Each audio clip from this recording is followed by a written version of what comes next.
And welcome to day 2 of Radio Week, wherever you are watching in the world. Thank you for joining us. It's good of you to be here. It's going to be an amazing panel today. I'm sort of setting this up. It's going to be an amazing panel. It better be, guys. It's all up to you. We're talking about data analytics today. And in 2006, before I introduce everybody, a little bit of context. 2006, a mathematician called Clive Humby called data the new oil. And he said that just like oil, its use is limited if it's unrefined. Insights derived from data can be used to retain customers. It can be used to enhance their experience of your brand, product, or solution. It can help develop new revenue models for your business. It can help advertisers understand your audiences and segment them in new ways in order to serve them better with more relevant advertising. And now we know that for the last maybe 5-10 years, mega tech platforms, the Metas, Amazons, Googles, have harvested enormous amounts of data, and they've been using it sometimes without our permission. And that's why regulators have had to intervene to make sure that our data privacy is protected better. But let me say that radio has been a little bit behind the curve. So how are we fixing that? That's what we're going to talk about today. This is a panel sponsored by Audience, and Audience are specialists in data management. And joining me in the panel today to discuss all of this, Creighton Green, who's co-founder of Audience. It's an analytics and insights platform that helps brands capture, enrich, and activate first-party data. Melissa McNally, research and analytics manager at Kagiso Media Radio in South Africa. Tapas Sen, who's chief content officer at Mirchi in India. And Chris Williams, former GM and chief product officer at iHeartMedia. Thank you so much for your time, all of you. I know particularly in the US, super early, but you look bright, like you've washed your faces, which is a great start. And then a little later in India, Tapas, but thanks for being awake for us. We appreciate your time. Creighton, let me start with you. First-party data. Some people watching may not know what that really is. A very succinct sort of 140-character explanation. Perfect. It's the data that somebody volunteers to your brand. So for example, you could be a media company that's running a contest. It could be a survey, a poll, a quiz, anything that gives an opportunity for a listener or someone in your community to volunteer their first name, their last name, their email address, and to opt in to hearing more from your brand, from the station. And so that first party data is the information that I've given to you, and I've trusted you with that. And now our relationship can start, and you can learn more about me. I can learn more about you. And the goal is that we build a relationship. We're connected in a way that you can better serve me with content, with ads, and with experiences. So that's great explanation, Creighton. It wasn't 140 characters, but we'll forgive you because you are the sponsor. So all good. All good. And as an interruption, let me just remind all of you that are watching, feel free to ask questions as we go along with the session. I've got a few, but I certainly am not going to cover all of it. There are a whole range of things that you're going to want to know that I'm not perhaps going to be bringing up today. So feel free to send those questions through. We'll post them from your chat. I'll speak them out if I need to. And of course, the experts are here and they'll answer them for you. So thanks for the explanation of how first-party data works. Now, I remember when I worked in radio, the very sad thing that we used to do is whenever people entered contests or sent us their names and details, we put them in a book, and that book sort of sat somewhere and never got looked at after the prizes were delivered. So we did nothing. It had no value. We didn't see the value in it. So if you're still doing that, you're sitting with a whole lot of data on an Excel spreadsheet somewhere with your audience's names and contact details, etc. What are you missing out on?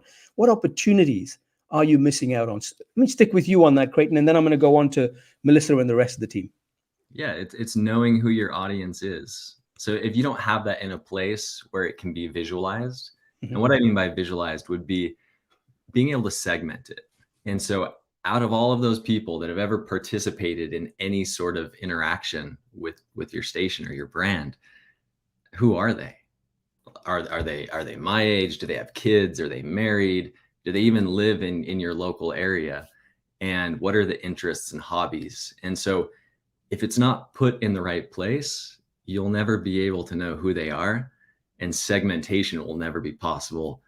And then customizing or personalizing any content, like that also won't be possible. So it has to live somewhere where it's usable. I like that you've used a couple of very important jargon words: personalization, customization. Great. I'm going to throw it to Melissa to explain how practically at your radio group in South Africa you use it for personalization, customization, those sorts of things. Take us through practical examples. Cool, thanks, Omar. So at Kagiso Media, we use first-party data in a number of ways. I mean, these are just some of the applications that you've spoken about. We've adopted a relatively listener-centric approach when examining our first-party data, as well as our audiences. So we use it to gain a deeper understanding of our audiences. We look at it for content generation, as well as the commercial application, which we've spoken to through the personalization, which may come in the form of API integration, bot integration as well. So what I've experienced over the years, and speaking to segmentation a little bit further, is that many marketers treat audiences with a certain level of homogeneity. And this is not necessarily the case. So by using our first-party data, we're able to understand our audiences beyond simple demographics. And we can create segments that appeal to marketers, and this allows for hyper-targetability as well, over and above that, the content and products that appeal to our listeners that we can generate in this space. Further to this, we can delve into our audiences that exist beyond the AM/FM environment, which is becoming more and more important to allow advertisers the chance to understand the various audiences that we have access to and to augment their reach further over and beyond AM/FM. We often use our first-party data solution to assist clients to make sure the right message lands with the correct audience at the right time, essentially generating more effective ROI and a better experience for the listener. Chris, take it a step further now. She's given us Melissa's given us a context of how we can use this. Can you tell us in programming what it can do differently for a radio station? And Tapas, while you're waiting, I'm going to prepare you for this question. Programming and sales and how you're using it in India. That's coming next, but let's start with Chris. Tell me how you use it to create better content, if you can. Sure. So I think the big step that maybe gets left out when people are thinking about data is we artificially create a wall between what we know about our user on the digital side and the database that we collect and all of that first-party data. And we think about that in this bucket. And then we think about our broadcast experience over here. And we say, great, well, for broadcasting, we have whatever the traditional broadcast measurement tools are, Nielsen or whatever you have in your territory. And then on streaming, we go, great, and now we have our own database of that we can know our streamers better. And what we forget to do is take all of that data and overlay it on top of the broadcast and say, wait a minute, why not extrapolate what we know about the people who interact with us, whether that's through our streams and they've created a profile so they can stream our radio stations, or they've entered a contest, we've interacted with them live out in the public, and try to find the insights that we can lay on top of our broadcast radio. So as we're programming and as we're selling, we're actually more thoughtful and we can be more precise in the way that we describe our audience, the way that we target and personalize for our audience. That's the big piece, is the overlay on top, so that instead of just saying, oh, we have women 25 to 54 who listen to our morning show. That's what you got. But on our stream, I can tell you exactly who our morning show is. I can tell you what parts of town they listen to. I can tell you what parts of the country they listen to. I can tell you what other things they're interested in, podcasts or interests, where do they shop, etc. Well, that's all. That can all be extrapolated. It's as knowable because you have a way better data set from the first-party data we're collecting through any of these tools, streaming, through contest collection, through any of that, on-air contesting, etc. It's a way larger data set. So it's interesting that we're reluctant to extrapolate that on top of and a layer on top of our broadcast, but we're perfectly comfortable taking this infinitesimally small group of people who are carrying a meter or filling out a diary and saying, yes, from that, we're perfectly fine extrapolating on top of our entire listening audience. So to me, that's the biggest piece, is being comfortable tearing down that wall that we've artificially created and saying, this data is a reflection of what's actually going on in more granularity on our broadcast listening experience. So Chris, practically, they're registering when they want to listen, right? And that's not, is that registering through, like everything now allows you to go through Apple, Facebook, whatever, Meta. In order for you to have the meaningful data set, do they have to register directly, or can they do it through these other third parties? What's the best way in order for you to get the right information? Both. What we do is allow for that single sign-on flow because it's simpler for me to tap Facebook or to tap Apple or Google sign-on. And then you just need to understand, what is Facebook going to pass through to you? It's going to give you 3 of the 5 fields that you may want, but then not give you gender or not give you zip code or geography. And then just ask those questions supplementally. So as long as your registration flow is smart enough to say, I'll let you do it yourself, and you can enter your email, you can enter gender, you can enter age, you can enter geography, you can enter whatever else you want in that flow. Great, you can ask those sequentially and get all 5, 6, 7 data points that you want. Or you can create a shortcut path for your user to use a single sign-on option, Facebook, Google, Apple. But don't just accept what Apple gives you.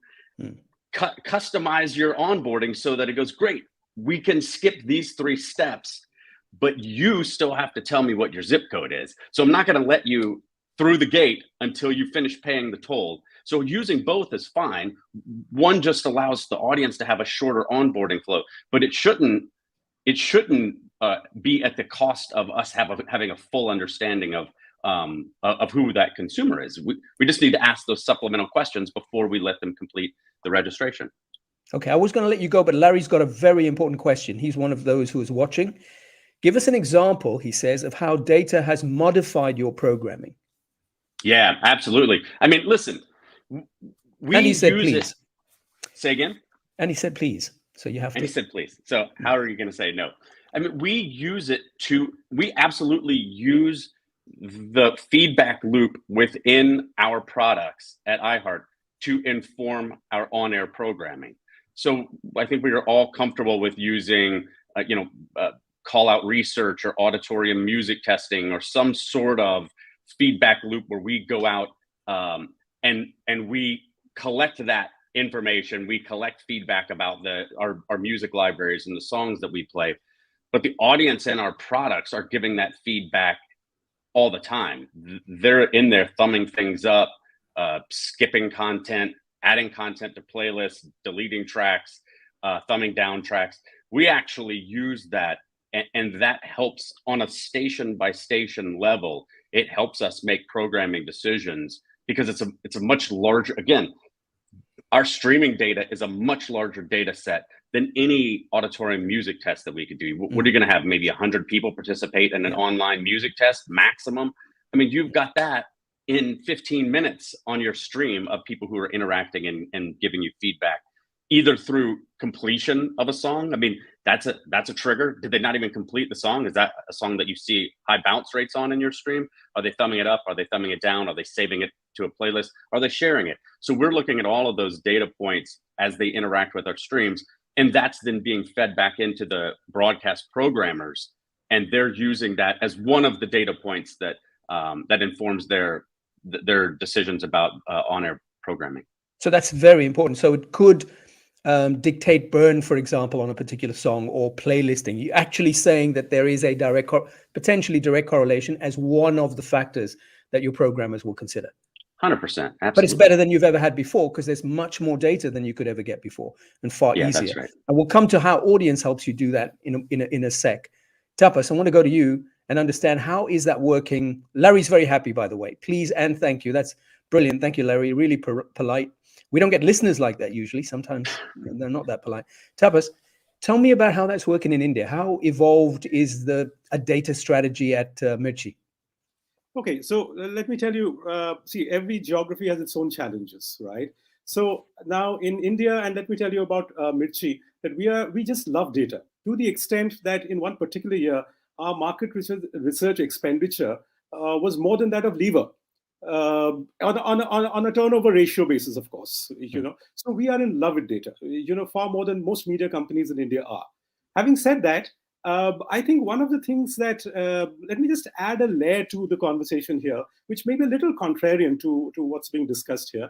most of the discussion is around digital radio. In other words, not digital transmission, but something that is being streamed.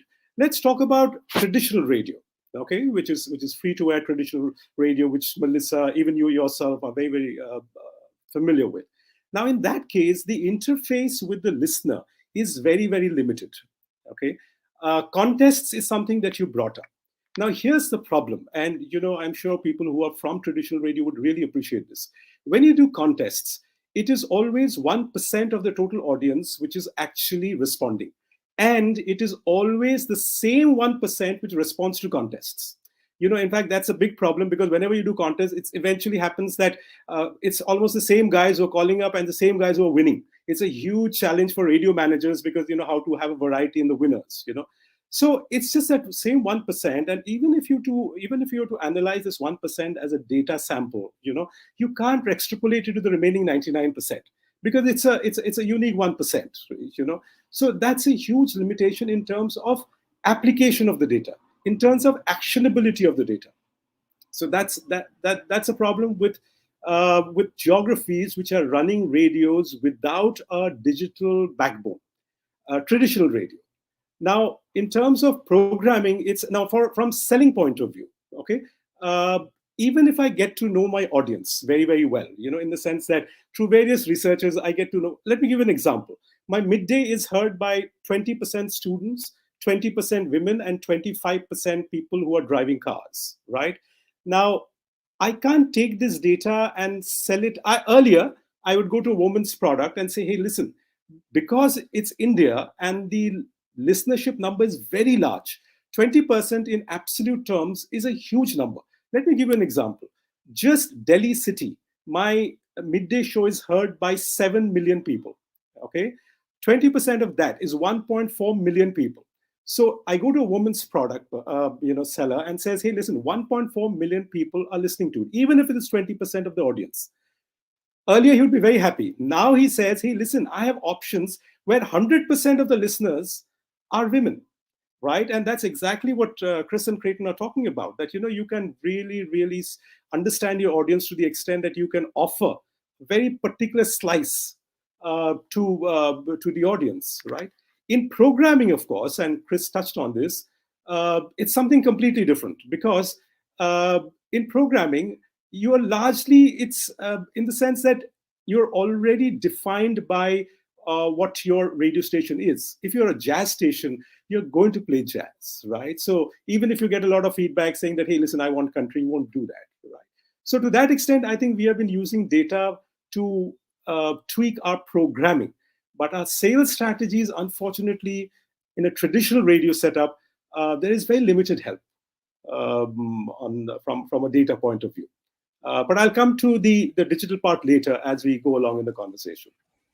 Okay, so a couple of interesting challenges that you've posed that we want Creighton in particular to address. You say it's a challenge for sales, right? So let's pose that challenge and understand how, Melissa, perhaps how you're dealing it, how your teams are dealing with it. Creighton, how other teams that you work with are dealing with the sales challenge. Ask the question as you will. Tapas, you're saying that, if I'm framing this correctly, let me just make sure that we're communicating this. You're saying the sales challenge for you is difficult because 20% of your audience might be women, but the advertiser says, well, I can get 100% of women with. So your slicing isn't helping you because it's only a portion of your audience, which Correct. means you've got a discount by 80% because Absolutely. they're only 20%. The overspill of 80%. Also, the problem is that the credibility is because it's a sample research, right? For me to say that 20% is women, the credibility is far lower than what Creighton would say. Because Creighton is a digital medium, he knows exactly how many women at this point of time are listening to it. My company also has the Spotify of India. It's called Ghana. Where we know exactly how many people at what point of time did they enter a song, leave a song, what did they like. And that's the reason, if you hold your Spotify in front of you and if I hold my Spotify in front of me, they both look completely different because it's based on your past behavior. So yeah. Okay. And you're not doing the overlaying that Chris was talking about. You're not overlaying app data onto your morning show so that you can strengthen the argument, as it were? My app is a non-radio app because of royalty issues in India. We are not being able to stream music on the app. So that's another very geography-specific challenge, Right. which very fortunately in America. I mean, we stream in America, and we have 3 radio stations in America, in New Jersey and in San Francisco. We don't have that problem at all. It's just fantastic. So I totally get where what Chris and Creighton are saying, but it's a bit of a pipe dream for us at this point of time. Let's start with you, Creighton. I'm going to take a couple steps back. There's kind of a lot of little topics that we hit there. When we first got into this space 12 years ago, we started working with television stations, radio stations, and the number one request that we always got was help us build our Twitter followers, our Instagram, our Facebook. And that's all anyone cared about. It was this vanity metric of we need the most Facebook likes of anyone in our market. And so we're going to use contesting. We're going to use these giveaways, and we're going to use sports challenges and things to increase the number of likes or followers. So for years, that was one of those metrics that everyone was chasing. The downside is no one ever owned that audience except for Twitter, Facebook, etc. And now we're in a place where we've all seen the challenges of the algorithms of, when you post, who's even seeing it. And it's become a little bit of a pay to play game of you may have 1 million, 2 million, 5 million Facebook likes and, used to be fans, but you're not able to talk to all those people. And so what needs to happen from the traditional radio side to the digital radio side is how can each station, each brand own their audience? And what is that incentive? It may not always be a contest. It could be a poll where you're asking a question and you want opinions. It could be a survey of where is the best pizza in town. You can get really creative on ways to incentivize people to opt in and be part of your audience that you own. And once they're in, once they've either registered, given you an email, and slowly, you're collecting more, then that's when there's more value, I would say, for sales, for the programming side, is really thinking through that strategy of, okay, why would I give my information to a radio station? And what would get me to do that? And then do you have the tools and the strategies to collect it and do something with it? And so I think a lot of, the different age groups and demographics and the challenges that come with how do I get that demographic to connect with our station or to opt in for our emails, our SMS, our push alerts in our app. And that's where incentivizing that capture and that reward marketing becomes really important to figure out, all right, this is the offer, the experience, the question that's going to get someone to opt in. And that's really where strategy needs to go. Like if anything comes from this 1 hour of this chat, it is that how do you own your own audience and how do you build it in a way that it's going to benefit all sides of your business. And so that's the challenge, but that's what this conversation is about. But owning it is key because for years we let Twitter, Facebook, etc. own the bulk of that audience. Tapas, you wanted to respond directly to that, but I know that what Creighton's just said is that it doesn't have to be for, I remember we used to call them the prize pigs. I hope they're not listening now, but the ones who are only interested in the prizes and nothing else. But he's given you an idea that this has to be part of a strategy so that you can broaden who responds. Your incentives have to be different. What were you going to ask about though, Tapas? So Creighton, it's radio traditionally has always been a lean back medium as compared to the internet, so to say, which is a lean forward medium, right? And therefore, people, like I said, 99% of the people don't want to really interact with it. Forget about giving data. They just want to lean back. Half the time they're driving. right? So it's that only 1 or 2% which is really going to call up and give you the data. So at best, you have access to the 2%. Having said that, I totally agree with the fact that you have to bring in digital players to kind of to make it happen. So therefore, what we have done is we completely understand that you have to own the data. That's how we've had our own app now. Okay, and in that app we have all the jocks. Now each of those jocks, each of them have about some of them have 4 million followers, some of them have 2 million followers. The total, so our station handle has 55 million followers. Okay, and therefore we have now moved from the business of doing just radio, and we have turned this into one of the businesses. Right, we are no more just a radio company which says, see, my name says Radio Mirchi. The radio has been dropped 2 years back. It's now only Mirchi because it's a content company, right? So we now have an app. We now have 130 jocks who are 130 influencers. We are selling them regularly to Nestle and Mercedes, right? So we are saying that, hey, listen, it's not just about putting your ad on the radio. My breakfast jock is also going to talk about it and going to post it on his FB handle, which has 4.3 million, the breakfast jock, right? We are also going to do an activity, so because we have about 4 or 5 legs on which our entire strategy stands. So I completely agree there, Creighton. The only point that I was trying to make was that in radio itself, it is just that 1% which is going to be responsive to, because it's a lean back medium, to give you any data.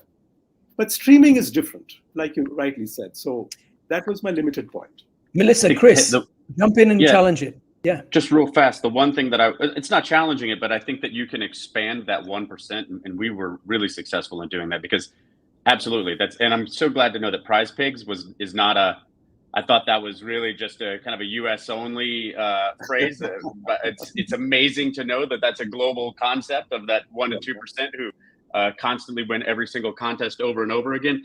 But what you will find, and what we've found, is you can expand that from that 1% to 2% to 10 to 20% of your audience who will participate. The reason that the number was so small is because we were only giving them one vehicle to interact with us, and that used to be the phone. And so, when caller 13 is going to win, there's only 1% of the people who are sitting around, who aren't in their cars, who are going to bother to pick up a phone and interact. Once we moved to texting, that number expanded. Once we allowed people to enter contesting on social media, that number exploded. Once we started using our own station sites as the registration vehicle, we not only expanded the participant pool, but then we started collecting the data. And so for us, that was a big insight, was that really we were limiting the number of people and the types of people psychographically who were participating in our contest by the way that we were operating our contest and the data that we were getting out of them. Because if you're just doing caller 13, really, your jock only has time to get the data from the winner and to put it in the contesting platform. That's not a data collection strategy. That's a prize fulfillment strategy. Once we moved off of using SMS as a primary, or some of the other less scalable solutions as a primary vehicle for contest entry, and we started doing contesting that drove people to our sites, drove people into our app, and had them enter that way, suddenly we started building much larger data pools with much more knowledge about the audience. And the reason that was so important, it's not just, Creighton mentioned, the Twitter and vanity goals of the, early 2000s. It used to be kind of like database collection was just a vanity metric too, because no one knew why the heck they were even trying to build a database. But we have been, I've been in radio for 3 decades now. I spent 2.5 decades not standing on the shoulders of my past success. I did a huge Q1 contest. It was really successful. Our ratings went up. A lot of people participated. It was amazing. And then in Q2, I would start over from scratch with no way to tell the people who participated in Q1 that we were doing something new and exciting and another way for them to engage with the radio station. So the building of those databases and the understanding of who is participating allows you to re-invite that group back to the community. Something else is going on. Get back over here. And then you stack the Q2 people on top of the Q1 people, and then each quarter. And that was a huge difference maker, was the ability to start using that database to set new appointments and reinvite the audience that we know they're prize pigs, but it's a bigger pool of prize pigs now. It's not just a 1% pool of prize pigs, it's a much larger pool of prize pigs, but we can now get them back in Q2 and then in Q3 and start standing on the shoulders of each of those quarters' success. Yeah, definitely, Chris. I think you've touched on a couple of important points. For me, it's around looking at the engagement techniques. How do we engage these individuals effectively to get in that kind of data as well? And how do we pick the right kind of data points and bring that into a DMP, or it might be a CDP that we're looking at specifically? And how do we augment that data going forward that we can keep retargeting those individuals and growing that database? So those are some of the conundrums that we're faced with at the moment. And how do we build out those ecosystems over time? And treating each of those points in our media ecosystem differently as well from a strategic perspective, because it's not a one-size-fits-all approach. So a lot of the time we see this blanketed approach into the ecosystem, and we hope we're going to win, but we don't necessarily win, and we don't get the data that we wanted, and we wonder why. But over and above that, we've also got to challenge segmentation models, especially that marketers are using right now, as well as our stations, for instance. And it's not going to be demographics based only. We're going to have to start looking at values-based segmentation, psychographic segmentation. And this is where we start to get rich data that we can inform these strategies quite differently, where we see new audiences moving as well in terms of their mindsets and what's actually going to align with them in terms of a brand over time, or whatever might have influence in their purchase decision process. So there's a lot changing in our ecosystem right now, and we've got to start adapting to that and evolving accordingly with all these different techniques. So firstly, Melissa, because we have to assume that people are daft like me, maybe they're not, but CMPs, DMPs, just explain what those are as you mention them. Yeah, data management platforms, essentially at the end of the day. It's where we keep our data, how we store our data, and how we can retarget at the end of the day. So this is essentially where our data will be housed, and then also a customer data platform or data management platform. And it's where our data is actually housed, and then how we can retarget it as well. You get different solutions. Some places will have them internally, and they'll have a big enough workforce to actually work on that. Or you might have it housed in a cloud through a supplier. It depends how you do it. But that allows us really to reach our audiences and harvest that data and use it most effectively over time. And once again, also to get that individual level response data, but obviously within legal parameters and frameworks. So just a couple more questions that emerged from what you were saying. In order to know more about mood, in order to know more about behavior, obviously you have to engage more. You're not going to get that from a first response as people give you their information, right? I'm assuming there are other ways that you're finding out more about them in order to be able to.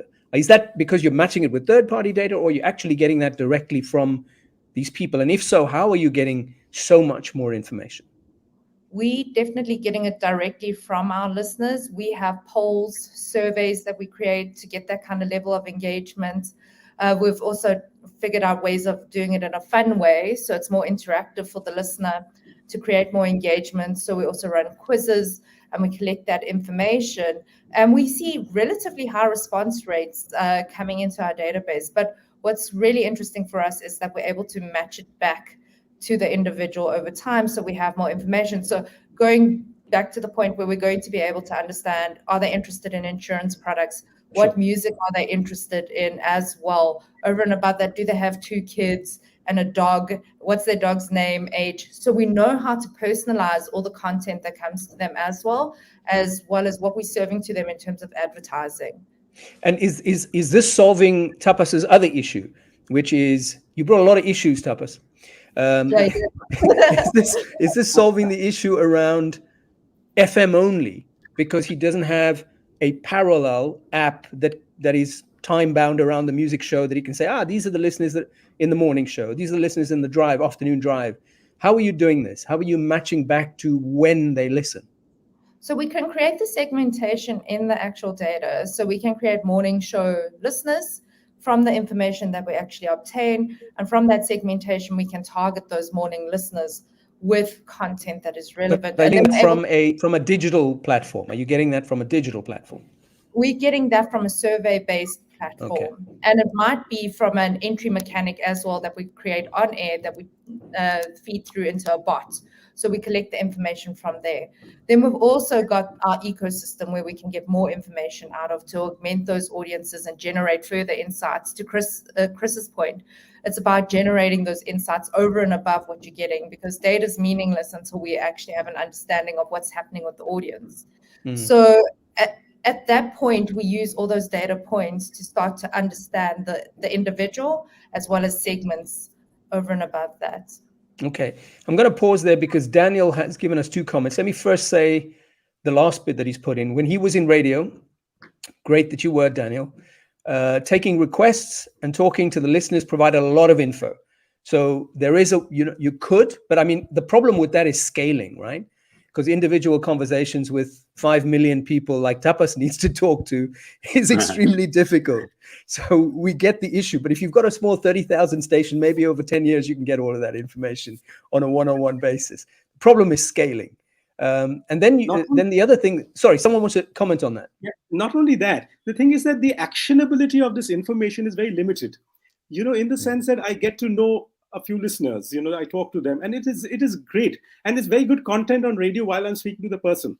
But then how do I action that information? I am constantly getting callers who say that in your morning show, why don't you play some nice old retro music? Now, I'm very, very tempted to, because I love that. But the problem is that I'm hearing that only from 20 people, of which, of 20 people out of 25 who called up. So that's a massive 80% people. But that 80% is only of that very, very small sample, So the actionability of this information, of this data, I find it a little limiting. Right, absolutely. So the other thing that Daniel brought up, and while I'm going to read out what Daniel, the second thing, or maybe we can flash it on screen, it looks like quite a bit. I want you guys to think about real case studies for sales, successful sales proposition that was derived from this kind of data mining, first-party data mining that you guys have done. Please come up with those examples. So Daniel's other question is first-party data, there it is on screen, strictly volunteered data, or is it mined data? For instance, taking first-party data like user, city, etc., then mining social media to get more info. So that's where the matching of first-party and third-party, I think, is what we're talking about there. Creighton? Yeah, absolutely. So there's actually, I don't want to complicate it, but there's also a lot of people that are using zero-party data as well. When you look at the different definitions, there's I'll just say, like, you'll realize there are use cases for all of it. But you have to start out, just so that it's accurate, you need to start out with some unique identifier, right? Is that my email address? Is that my phone number? Is that like a registration user ID in your app?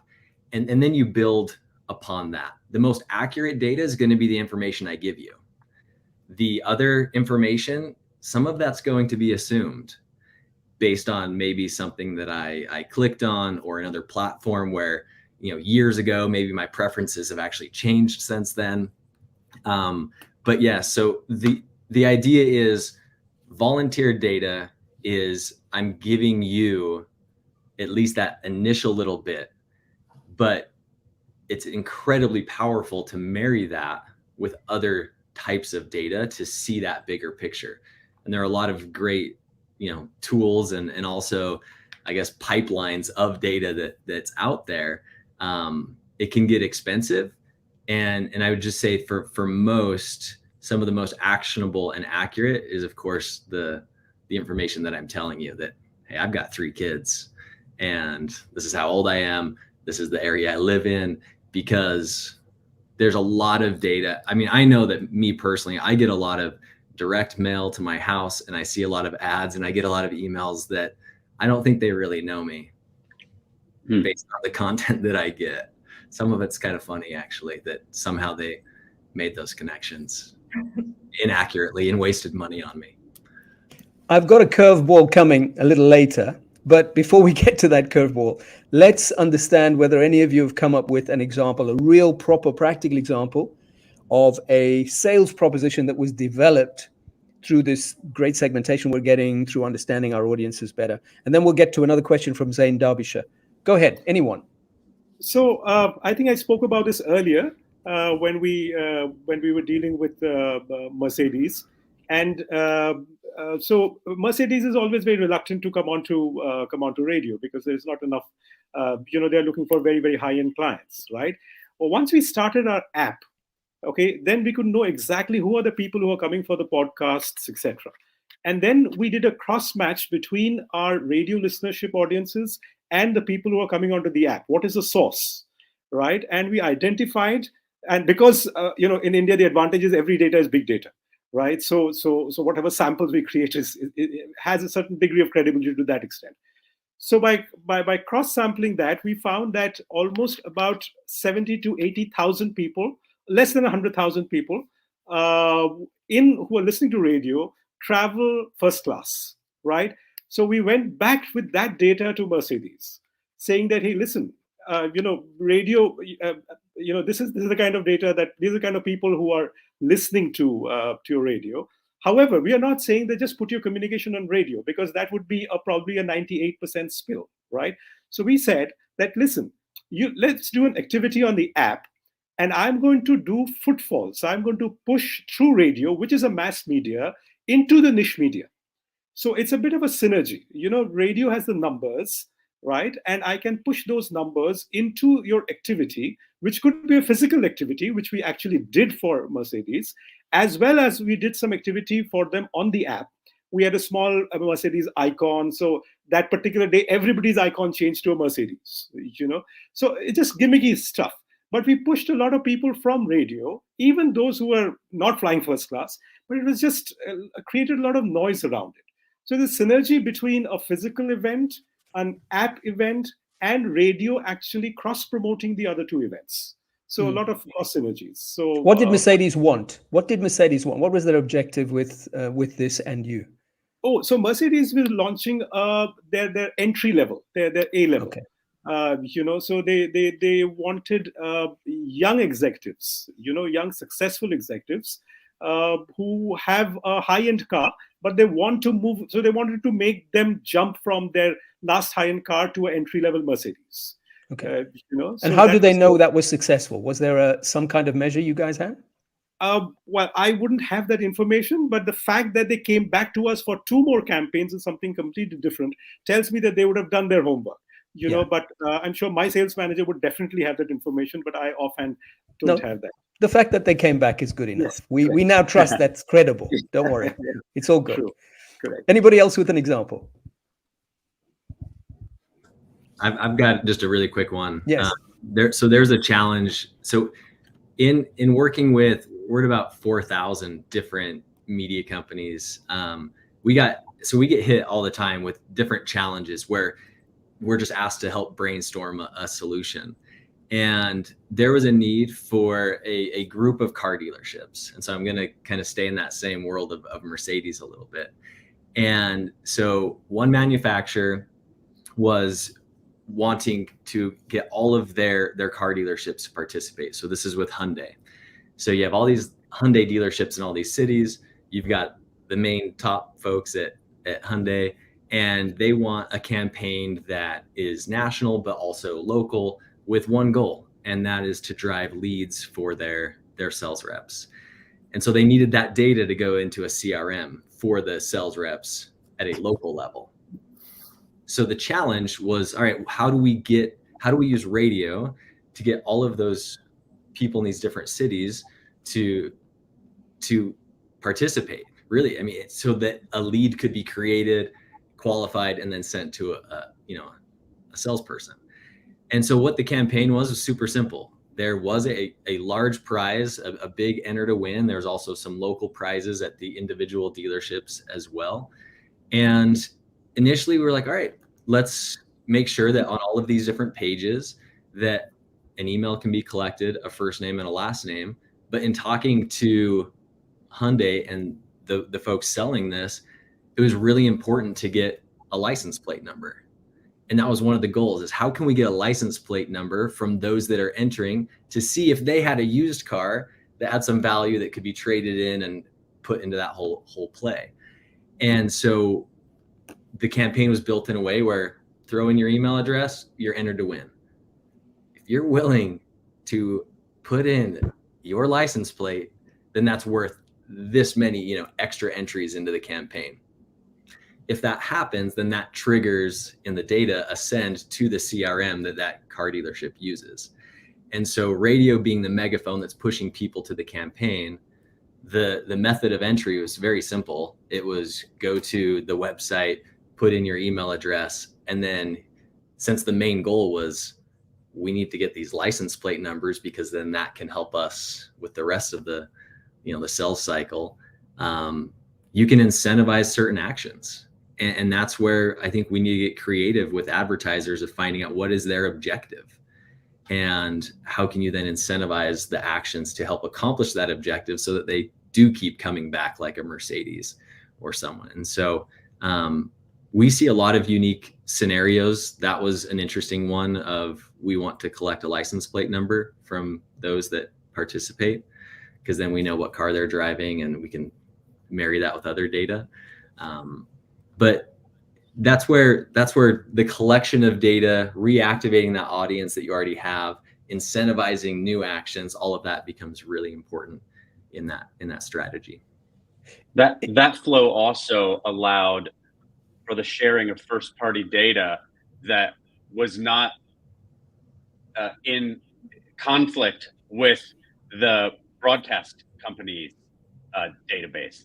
So, as we think about the data that we own, typically our privacy policies and our terms of service wouldn't allow us just to go give that over and say, here, AT&T, here's our user database. Like you can't just hand that over because as soon as you start to do that, you're going to completely lose trust with your audience. No one's going to share anything anymore, and you're going to erode your entire business model. Winds up being wiped out because the users don't trust you. You're spamming them. You're not respecting who they are because you're selling them at that point. And what we're trying to do is rent. I mean, radio is we build a relationship with an audience. We rent that relationship that we've built with the audience to a third-party advertiser. That's what we're doing. The relationship's ours, and we're renting it.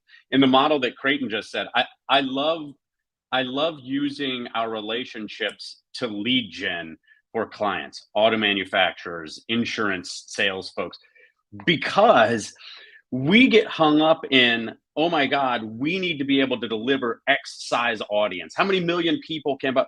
And when you go talk to the client, what you're going to find out is in a market, if you go to a car dealer in a market and say, I'm going to get you 300 qualified leads, done. You're done. They don't need 3 million. They're not looking for 3 million. They can't do anything with 3 million. If you could go to an insurance broker and say, I can get you 500 qualified leads in your territory, done. Oh my God, you are now, they're hooked. They're hooked. They're addicted to what you can offer. And so the flow that Creighton just described is something that I love the ability for us to use the megaphone of broadcast radio, send people into a funnel that we host on our platforms, but what the audience is doing is agreeing to share their data, not into your database, but into a client database in a way that starts to generate real first-party leads. And so that, I mean, we at iHeart, we are an audience client, and that was one of the big, when you're talking about case studies, this is one of the biggest, most valuable tools that we were able to take out into the marketplace was that lead gen experience of being able to send people down some sort of funnel, whether that was participating in a quiz, participating in a poll that the morning show was doing, competing in a contest, and then getting into that flow and giving them incentives on why they should let us know. When are you going to be in the market for a house? Are you shopping for a house now? When do you think you're going to buy? Great. And now we're handing that off to folks who are brokering mortgages, et cetera. But the audience is agreeing to allow you to share that data. Yeah. And they're being incentivized for allowing you to share that data. And so we're using our relationship to mine our community for lead gen. And when you get down to the nitty gritty and realize that really all you need, if you can deliver 300 qualified names to that mortgage broker, sold, they're coming back, like Mercedes, they're coming back. They'll never quit you if you can continue to deliver that for them. But I think I'm glad you mentioned that. Sorry, go ahead, Omar. Melissa. I think that the trick there, Chris, is actually about qualified leads and creating a qualified lead gen mechanic. Right. I think there's still a trick in it right now, and tricks around API integration directly into client systems because of legal nuances that might exist, and even trust that may not be there between broadcasters and necessarily the clients at the end of the day. So I'm wondering how you got around that as well in your markets.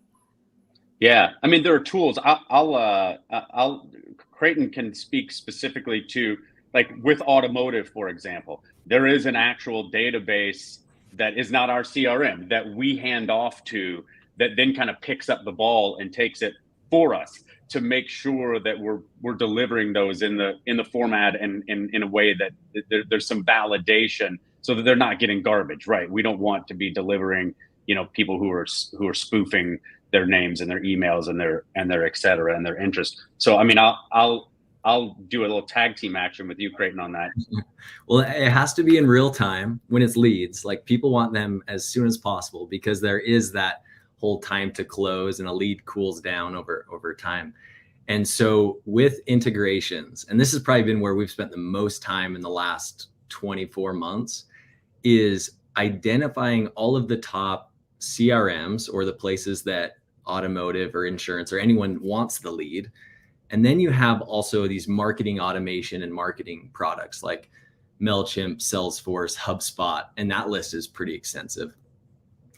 And so what we've done in just talking to all of our customers is we've identified a very strong list of systems or platforms that data needs to get into.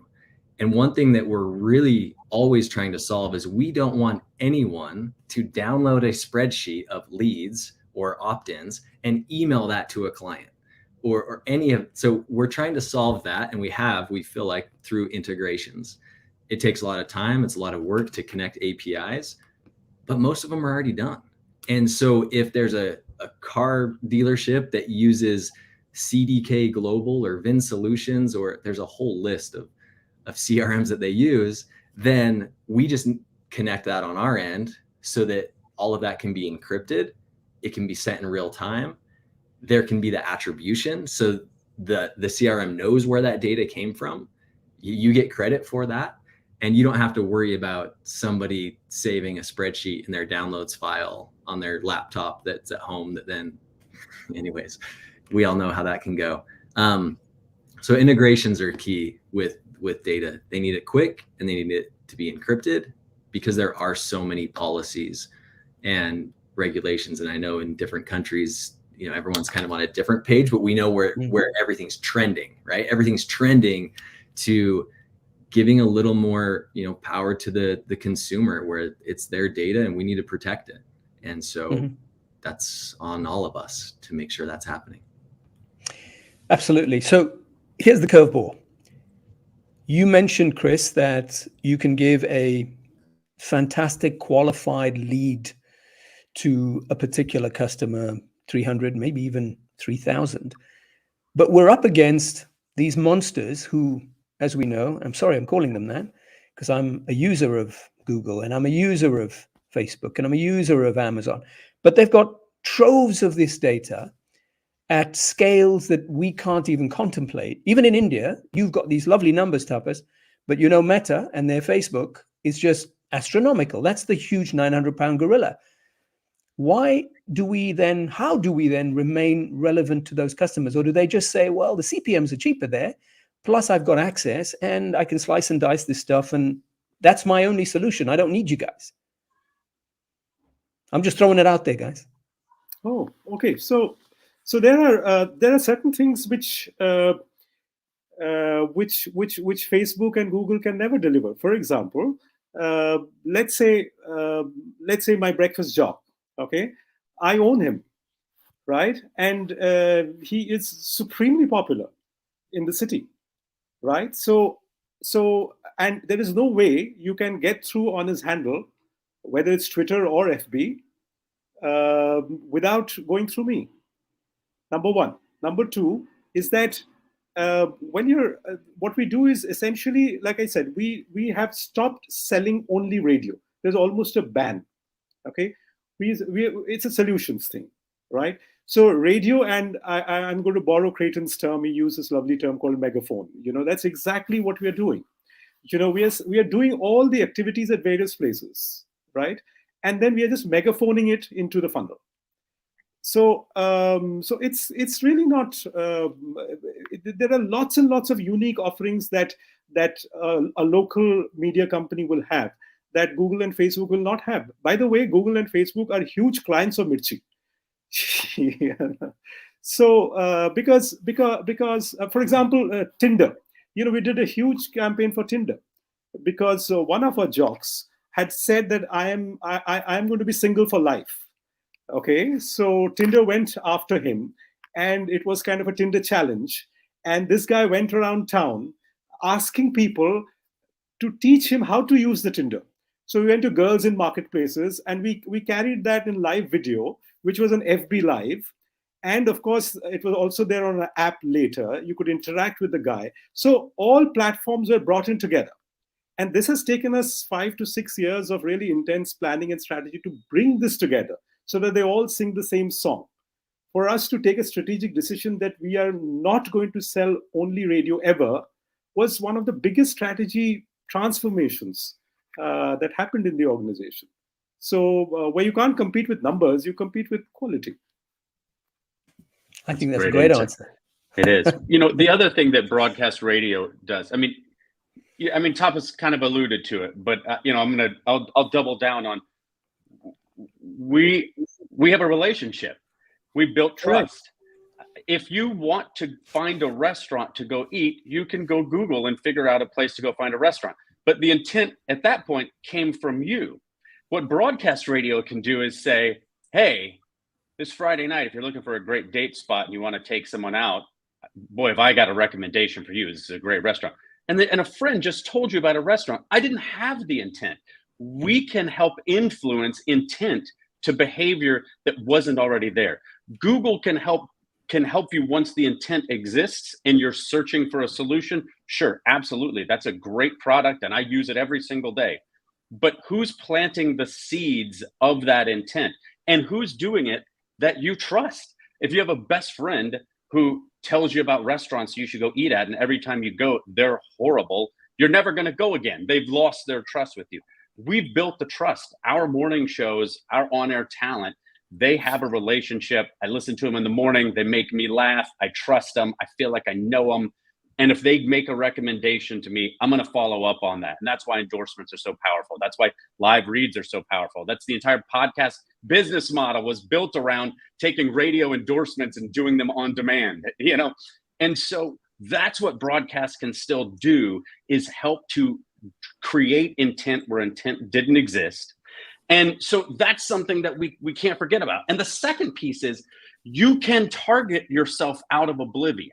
If you're BMW and you say, I'm going to target all the way down to only people who are interested in buying a BMW in the next 4 weeks, that's a super small pool of people. And once you've mined them, you're done. Whereas if you open the aperture to people who haven't started thinking about buying a BMW yet, yes, some of that's going to be spoilage, but some of it's going to plant a seed, and it's going to continue to make sure that the top of your sales funnel stays populated with people who at least are in the consideration phase. So you can get so narrow in your targeting that you wind up hurting yourself further down the road because you're not starting to create that thought, that initial, wait, it's probably about time for me to think about getting a new set of tires. Somebody has to plant that seed for you. And so I think that's where we need to make sure that we communicate to the agencies and advertisers that that's what we could do. That's what broadcast radio is great at. That's what we can use, the relationships that we've built with our audience, and rent them out to start helping influence future intention. That's a beautiful way to end. Beautiful way to end. Tapas? No, I just want to make a comment. Point. I completely agree, because trust is something which particularly the big giants or the monsters, as you call them, you can't compete. It's something that we have literally developed a penny a day, literally one listener a day. And Right. it's our biggest asset, so yeah. Absolutely. Phenomenal place to end. I'm sorry, Zain Derbyshire, we couldn't get to your question. It's a technical question. We'll help you figure it out at some point.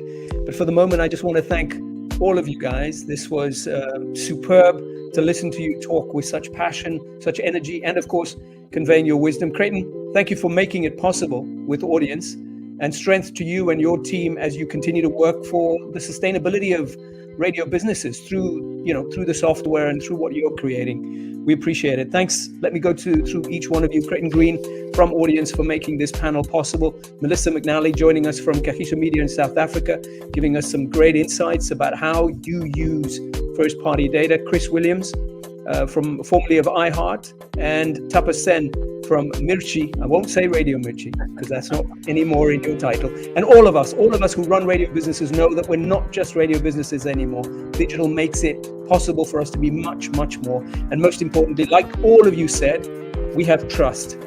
And long may that last. Thank you very much. Have a great day.